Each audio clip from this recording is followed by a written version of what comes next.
Hello YouTube, Hester781 here. I've been kind of absent for a little bit. I mean, that's not out of the usual for me, but this time it's a different reason.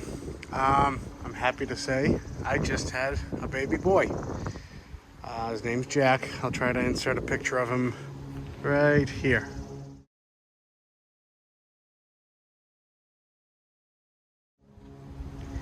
And anyway, so yeah, that's been taking up almost exclusively all of my spare time, as you guys can imagine. But here we got hopefully a quick something today. Oh, anyway, let me just get right into it. A friend of mine tells me, he goes, "Hey, I got 4 lawnmowers and none of them work. Can you sort of sift through them and tell me if any of them are worth fixing?" And I just need one. So let me show you what he has. He's got this Craftsman. The airbox is off of it. It's missing the other half of the airbox. The wheels are wonky. The pull cord will not pull. It's missing the brake, the dead man handle. So I've sort of ruled that one out for now. Moving on to this Troy built.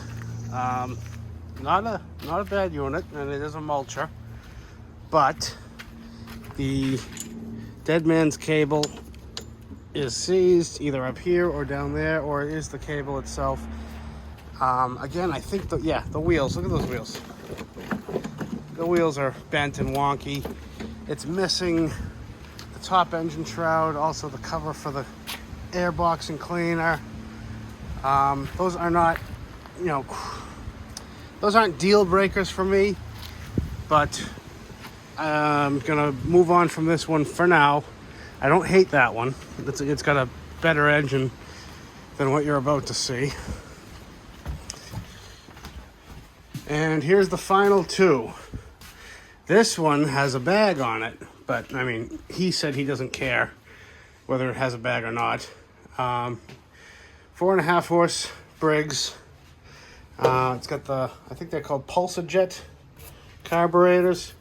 It sounds like it might be priming. There's fuel in it. Unfortunately, all the fuel's just way past due. Here's the pull handle. So again, these wheels are just like ready to fall off. The front ones, I mean, compared to everything else, they're not horrible. But look at this one. And he just doesn't seem like he cares. He just wants something to push and cut grass. Which leads me to his 4th option. I'm just not a huge fan of these hyper tough mowers. They're just so cheap. He bought this one new a few years ago. I haven't even looked to see how old it is. Does that even tell me? I don't know. I'll look it up. Anyway, I digress. All the wheels are tight. Haven't actually looked at the blade yet. So, blade's not... little nick right there. But what I'm mainly looking at is if it's bent. So keep your eye right about there.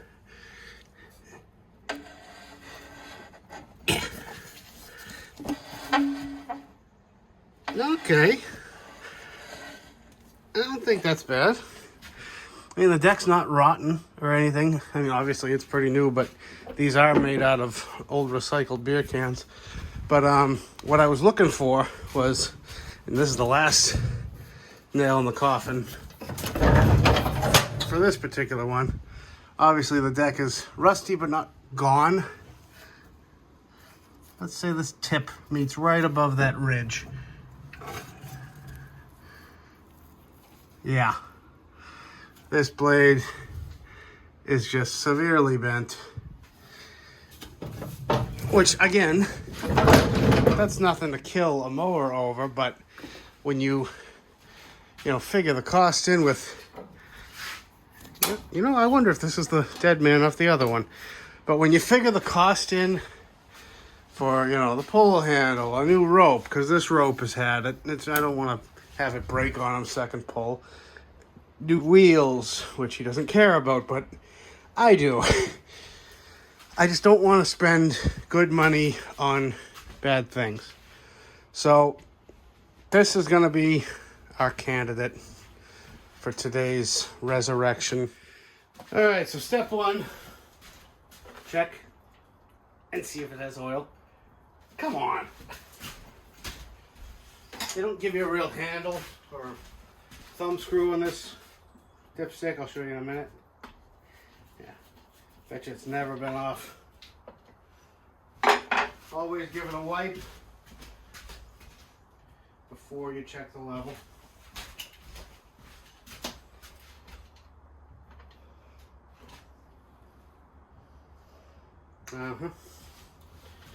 That is, I mean, at least it's on the stick, but it's definitely low, and actually might be a little milky. But here's the dipstick. It's nothing you can get a purchase on, but you can put a flathead in there, which is nice, which is what I did. He doesn't actually remember what was the cause of this being put out of service, so I gotta kind of start from scratch, which means we give it a little laughing gas and see if it fires.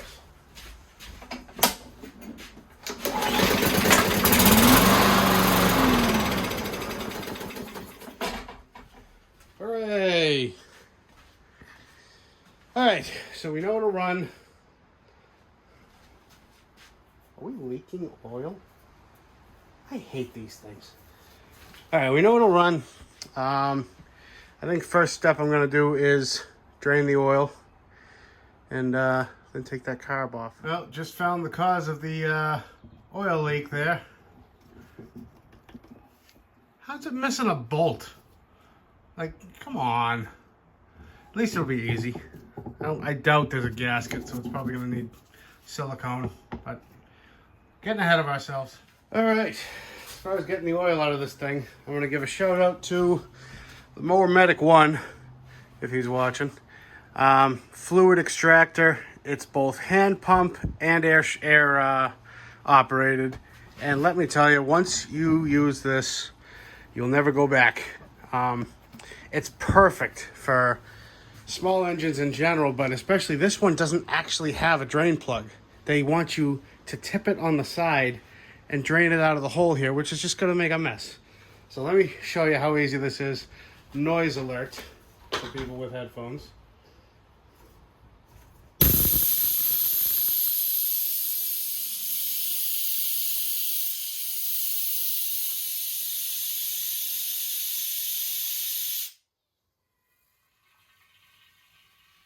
And just like that, it can't get any simpler.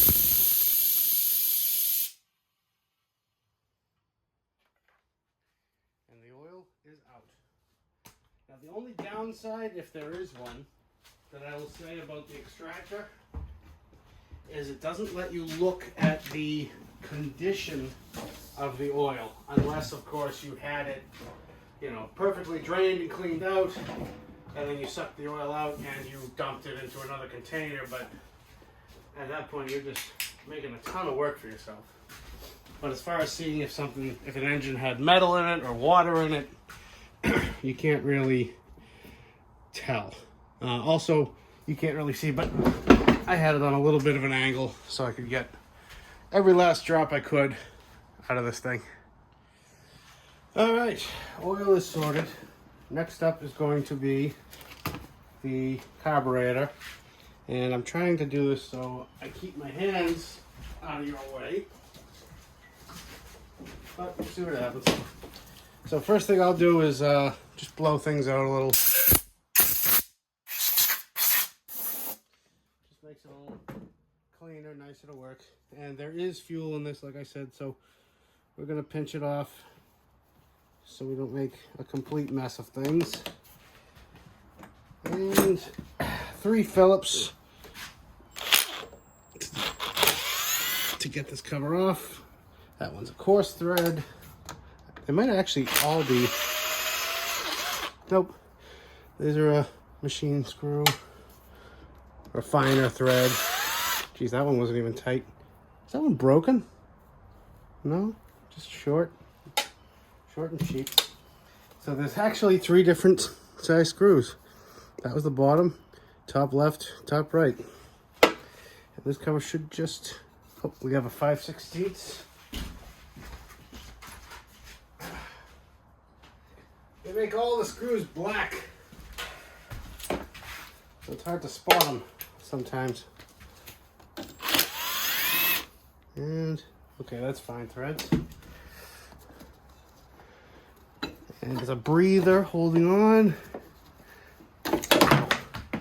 Nice view of my hand you got there. But yeah, breather right here just hooks up to this tube. And the carb is now exposed. Let me give that a quick.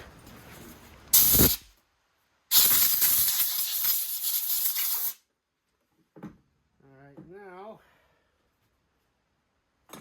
try to get that clamp off.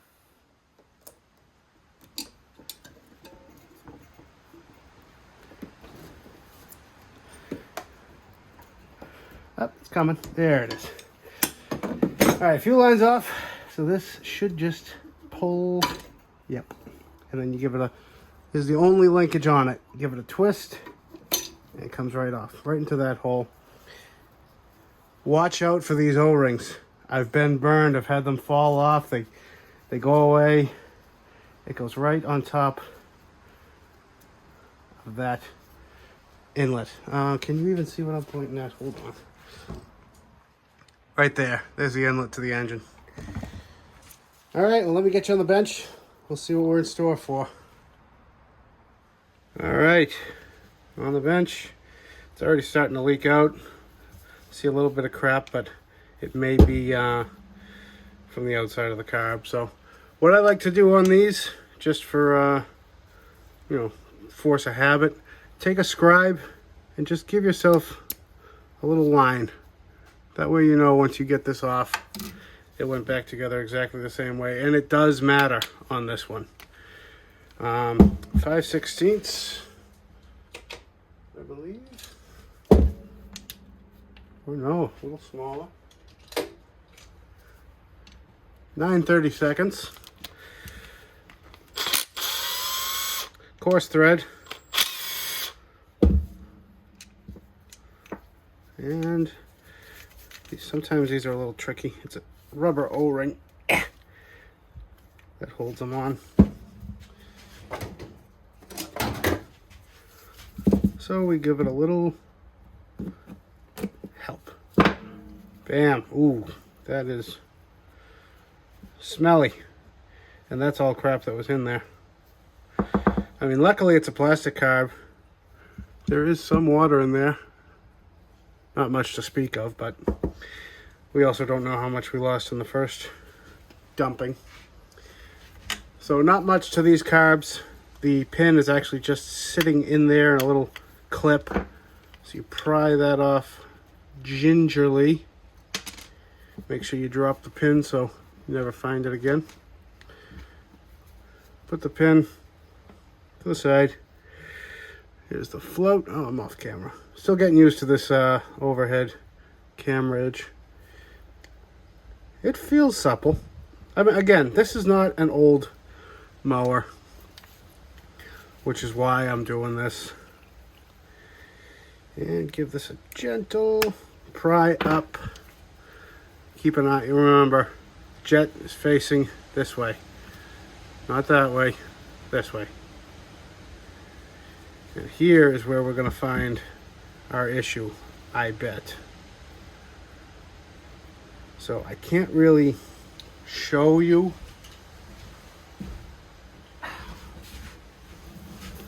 But I'm going to blow out the main jet,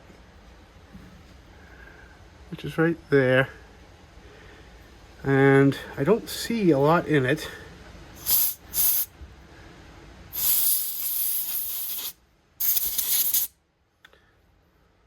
However, okay, now I'm getting air out of it. So I would have bet that there was a little bit of crap in it, which would make sense because it wasn't running. All right, I'm gonna take some brake cleaner, clean up all these pieces, and turn you back on in a second. All right, it's looking a ton better, nice and clean. Also the bowl. And if you guys are hard of sight like me and can't really tell if this is clean or not, get yourself some of these welding torch tip cleaners and just find the size that fits, and you'll be able to poke all the way through. And look how deep in that went.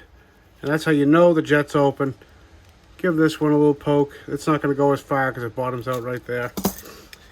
And you can actually separate this even further just by getting a little screwdriver. Pry it gently. You don't want to break things.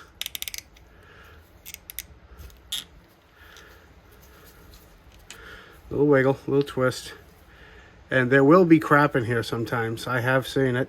Because there's your... Ooh, can you see through? Yeah. There's your emulsion tube, we'll call it. And that's just a press fit. There's no O-ring. So you're going to give that a squeeze till it bottoms out. And then you're back in business. I'm going to put this back together. It's not that exciting. You guys just watch me take it apart. But one thing I do when I'm putting these together, or any carb where there's O-rings in play like that, I'll cover them with WD-40. Makes it slide together nice and easy. You know, you won't roll an O-ring, you won't tear an O-ring. And we'll turn you back on in a second. All right, back on the machine. And all I've done so far without you is I took that O-ring that fell off earlier off, and there's a white plastic ring behind it. And I always install them into the carb instead of push the carb onto the engine. The O-ring goes on first, you can see it, and this white ring will actually click into place. And you'll definitely know it's in. So this is ready to go. But I'm not ready to put it back on yet, because the next step I gotta do for, just because this has been sitting so long, I want to pop this cover off, make sure no mice have found their way in there, made a nest, and I still have to drain that gas tank, which might just be easier if I take it off. So let me get you set up. All right, top cover. Looks like it's just 5/16 bolts. They are shoulder bolts. Goes aside. Full cord, top cover, all in one. And doesn't look bad. There's a little bit of crud, a little garbage, but no signs of mices.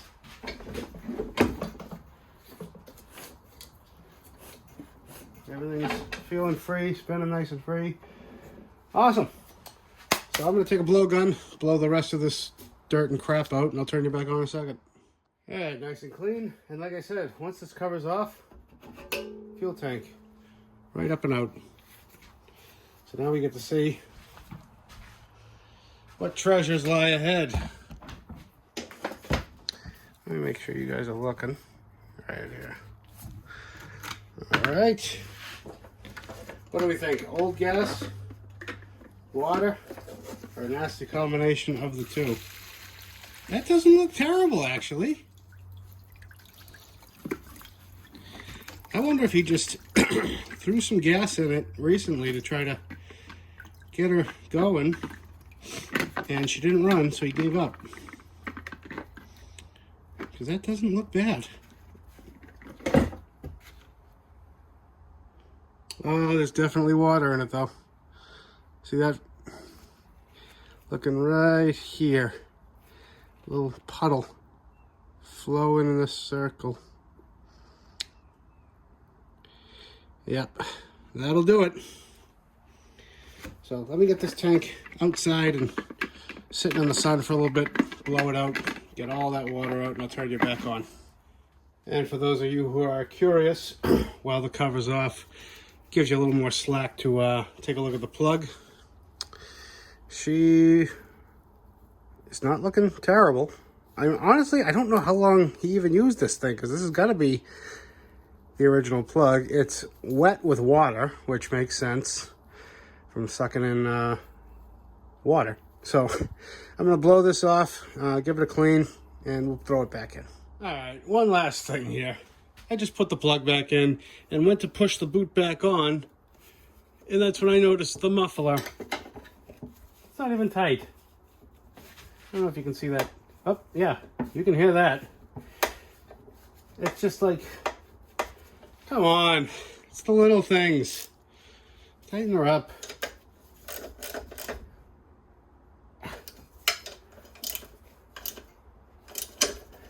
They weren't stripped. I mean, I know it's going into aluminum, which is why I'm not using the gun, but perfect. Done. So I was going to put the cover back on, but then I realized right now is a great visual opportunity for me to show you guys how this carb goes back together. So we'll push this breather hose out of the way just so you can see. And there's that one throttle linkage. So you turn it sideways because of the Z-bend. You go in that hole and up. Nothing to it. And then there's plenty of room just for this little breather to push through. Oop. Come on now. I'm trying to look through the camera and look at this at the same time so you can see. And now you're lined up. Don't worry about the fuel line. We can hook that up afterwards. In fact, get this right out of your way. So, right up, on and in. And then just gently give her a push. Bam. Done. Don't touch it anymore. I put a little bit of lubricant on that O-ring and it bottoms right out. And then all you have left to do is hook up your fuel line. Done. One clamp. Let's just do this all at once. Clamp on. Tank on. Like we were never there. All right, got you in front of me, so I'm gonna try to do this as elegantly as possible. Breather hose goes right on that little nipple. And you might be able to squeeze your hand in there when it's on. These little line-up tabs, 1, 2, are gonna go in those holes. So it's kind of tricky to get you to see what I'm doing while I'm doing it. But you get the idea, I'm sure. Perfect. All right, that's on, that's in. All right, we've reached the stage in the repair where the oil's changed, carb has been cleaned, exhaust tightened, everything's ready to run. So now I want to see that it runs on its own and runs well before I obviously order any parts and before I sharpen the deck. So let's see how we did. We'll give it 2 primes, 3 primes.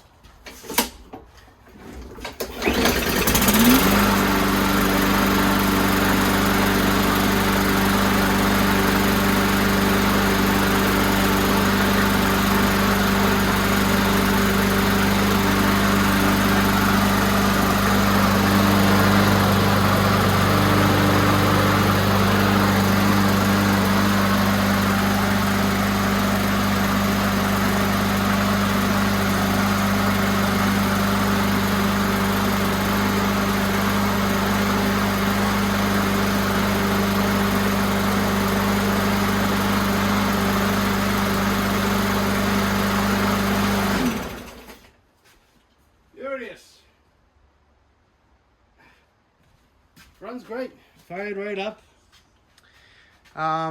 Almost forgot about the leaking valve cover. So that'll be next. Yeah, I think so.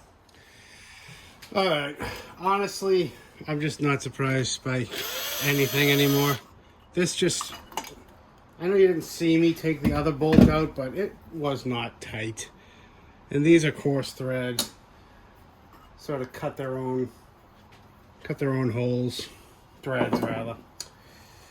Hey, they used a gasket. That was nice of them.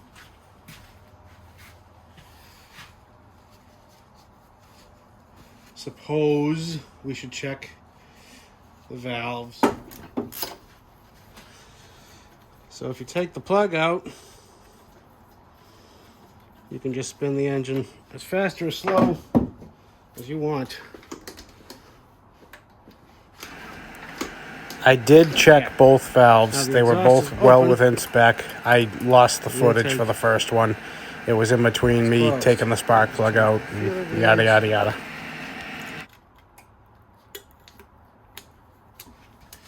All right, that doesn't fit.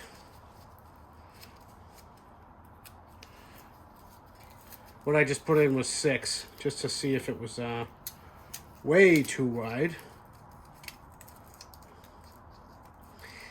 The thinner you get on these, the harder they are to get by themselves.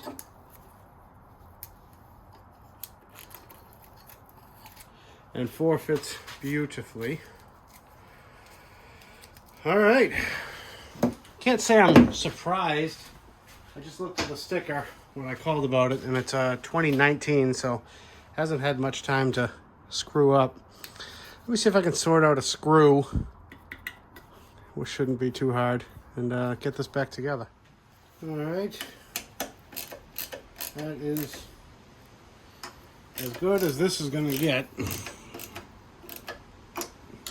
You don't want to go crazy on these bolts. That's a very squishy rubber gasket. Doesn't have the metal through it like it should. This was very low budget. What I got was a Phillips head screw, and I put it in the top because if there's any issues, the top is not going to leak as much as the bottom's going to want to, because this always has a little pool of oil sitting in it. So that's sort of just cheap insurance that this should not, hopefully, leak in the future. So while I got it up in this position, I want to get that blade off and give that a quick sharpen. All right, well, this seems like a good time to show you guys another tool I use a lot in the shop, and this is a lawnmower blade balancer. And well, not balancer, it just checks the balance, but it also has this little, it's basically just a bent over radio antenna that will check if it is bent. So what you do, and I'm showing you because this is a nice newish blade with not much damage to it, is you would line it up right here. It'll find its own center, even though this is an oblong hole, and you just sort of let it go. And now you can see this side is heavier, and what I'll do is I'll put it back this way just to confirm. And now, just because this is an oblong hole, I'm gonna do it one more time. This side should fall.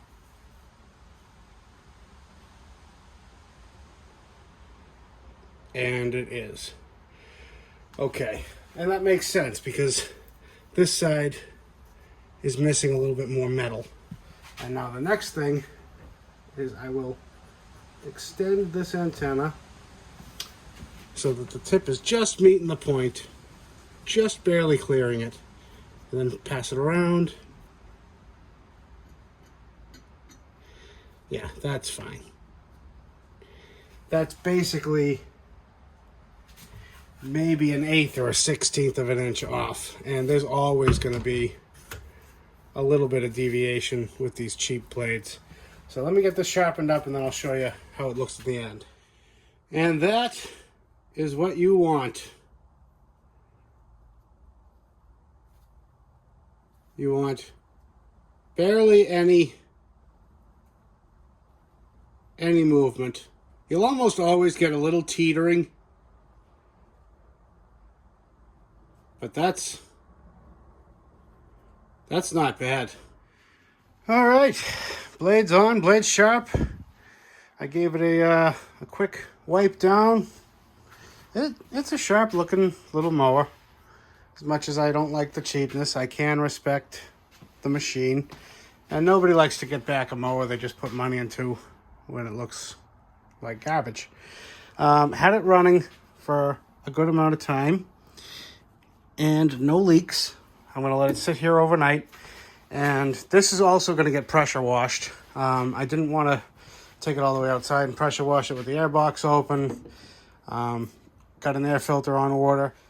And that'll do it. So I don't know what he's going to want to do with these other mowers. Whether he'll say keep them or he'll take them back or scrap them or what. But videos might be a little slow for the coming weeks just because it's me and Mama against the world right now. Barely had time to get the lawn mowed. But all right, guys, we'll keep this one short. Thank you all again for coming back, liking, commenting, subscribing, and we'll see you next time. Bye.